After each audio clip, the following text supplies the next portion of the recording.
So here's the creatine HCL with HMB. It says less is more, lean muscle strength output. I do recommend you to be drinking a lot of water when taking this, but for best results, take 3 capsules daily with 12 ounces of water immediately post-workout.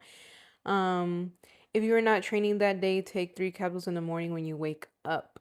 And if you want to see like all the benefits of taking creatine, you can look it up online, or if you want to see what it could help you with, I recommend checking out their product page.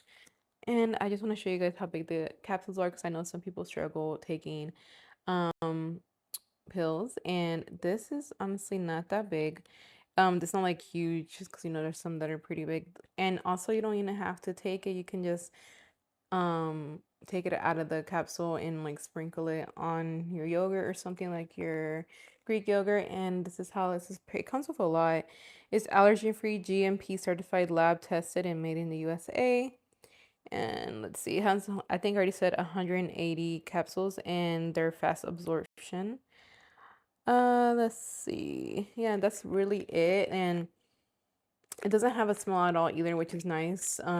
Because certain smells bother me. But like it's a really nice bottle too. Like it feels nice. It's matted label. But it has a little shine to it too. But yeah, I definitely do recommend this.